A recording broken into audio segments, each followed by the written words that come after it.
Oleh karenanya seorang harus melatih diri untuk sering mengatakan Allahu a'lam, terutama jika dia seorang dai. Lihatlah bagaimana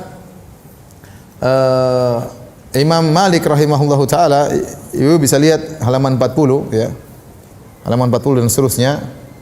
Ya, Imam Malik pernah berkata, "Inni la ufakkiru fi mas'alatin mundu bid'i asyrata sana, famattafaqa li fiha ra'yun ila al-an." Saya merenungkan satu permasalahan semenjak belasan tahun. Sampai sekarang saya belum tahu jawabannya. Ya.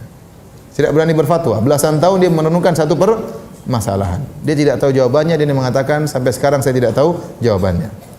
Al-Haytham bin Jamil berkata, "Syahitu Malikan su'ila an thamanin wa arba'ina mas'alatan, faqala fi thintain wa thalathin minha la adri." Aku pernah melihat Imam Malik ditanya 48 pertanyaan dan beliau menjawab 32-nya la adri, saya tidak tahu. Dari 48 pertanyaan cuma dijawab berapa? 30. Yang dijawab, yang tidak dijawab 32, berarti tinggal berapa? Berapa? 16 yang dijawab. Lebih sedikit yang dijawab daripada yang tidak dijawab. Yang tidak dijawab 2 kali lipat lebih banyak. Kemudian juga Imam Malik pernah ditanya itu permasalahan. Kemudian dia mengatakan la adri, saya tidak tahu. Orang ini kemudian berkata, "Ya Imam Malik, innaha mas'alatun khafifatun sahla."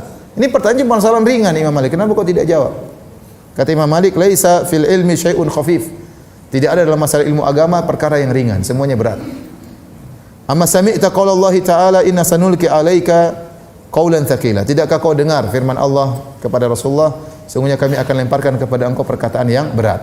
Jadi tidak ada yang ringan dalam masalah agama, semuanya masalah berat. Kemudian juga ada yang bertanya kepada Imam Malik. Malik berkata, "Saya tidak tahu." Kata yang bertanya, "Kalau kamu tidak tahu, terus siapa yang tahu?" Imam Malik. Karena Imam Malik orang paling alim di kota Madinah. Terus kamu tidak tahu, mau tanya siapa lagi? Siapa yang tahu? Kata Imam Malik, ya, kalau kalian tidak tahu, apa saya harus tahu? Jadi kadang ustaz terjebak. Ustaz, kalau ustaz tidak tahu, terus siapa lagi? Ya sudah, kalau gitu ustaz nekat aja jawab. Jadi ustaz dijebak sama muridnya. Jawab dong ustaz, kasihan saya ya. Ada orang seperti itu, kasihan terus saya nggak tahu mau diapain. Nanti ustaz nggak kasihan saya kasihan kamu, tapi saya lebih kasihan diri saya juga.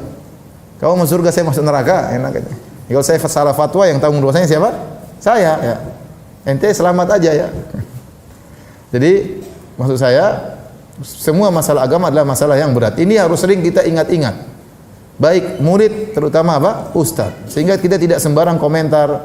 Sekarang orang asal ngomong, asal bikin status, asal komentar, dia kira tidak ada urusan di balik itu. Ada urusan. Ya. Ada masalah di balik itu. Semuanya dicatat oleh malaikat. Ya. Maka seorang hati-hati tatkala ditanya, jangan sembarang menjawab.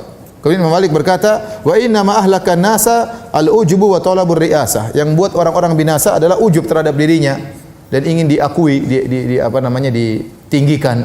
Sehingga ada orang terlalu banyak komentar, terlalu banyak berfatwa, terlalu banyak nulis. Kenapa? Bukan ikhlas kepada Allah, tapi dia takjub dengan dirinya atau ingin diakui oleh orang lain ya. Misalnya ya, hati-hati ya. Kalau enggak komentar kayaknya kurang hebat, hingga dia harus komentar terus dalam masalah agama padahal bukan bidangnya ya.